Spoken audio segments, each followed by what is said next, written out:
Brother Chad here, G.C.B. It's Sunday. Last night we were building the bracket to attach the fan to.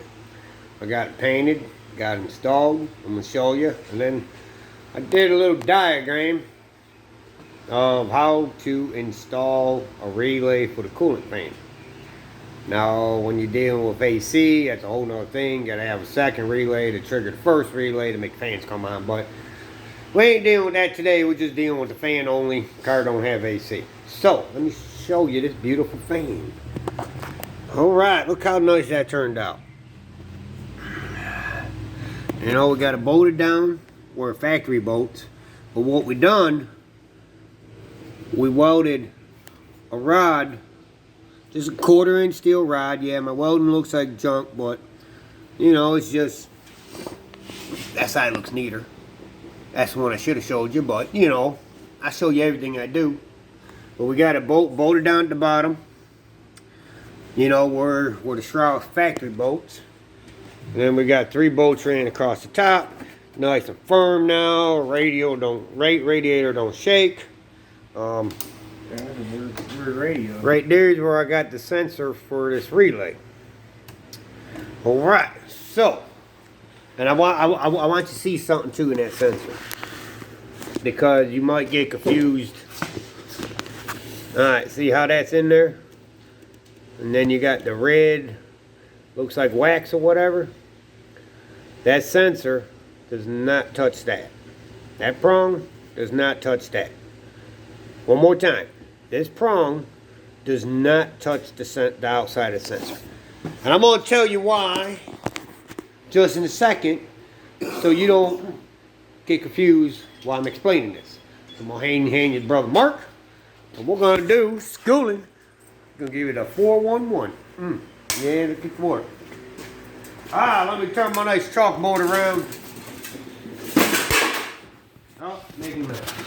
Alright, quick rundown. Pin 30. It's going to be the 12 volts. That means pin 30 goes from the battery to the relay. Now, today, just to get it working, I'm going to put a 30 amp fuse in it. What you really want from the parts store, they're about 15 bucks. You want a 30 amp circuit breaker. Alright? So this way, what it is, you got a 17 mil bolt stud, 7/16 stud on each side. You run that to the battery, and from that to that.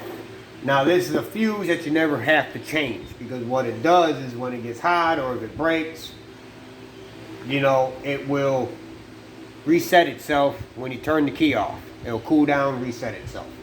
So you don't want just a fuse. You want a circuit breaker. All parts store sells it. So that goes from the battery to the fuse to the relay. Alright? That's step number 1. Pin 85 ground. Now there's where it might get confusing for a lot of folks, because we ain't putting no switch in it. So you don't ground this to the motor. You ground it to the temper, the sensor that you're screwing in. Hence why that ain't touching nothing. And that's why I made that point. Here's the prong. It doesn't touch the outside. This does not ground to the motor. I mean, the outside grounds to the motor. What happens is that when it starts reaching temp, this little piece will move over and ground itself, which will trigger the ground for the relay. Alright, that's why I showed you repeatedly. Alright, now you got pin 86. That's key ignition. There's my nice fancy key. And that's going to run to the ignition wire onto the relay. Alright, now all of them are different colors. Depending on the relay you get, like, you know, this one here, Mark said key ignition was black. You think it ground, but it's not. You gotta read the numbers on the relay. When you unplug the relay, probably can't see it, but there's numbers on the bottom of the relay. Can you see it? I have it upside down, but the low number's right there. So, AKA, oh, wait a minute. What number is on the bottom?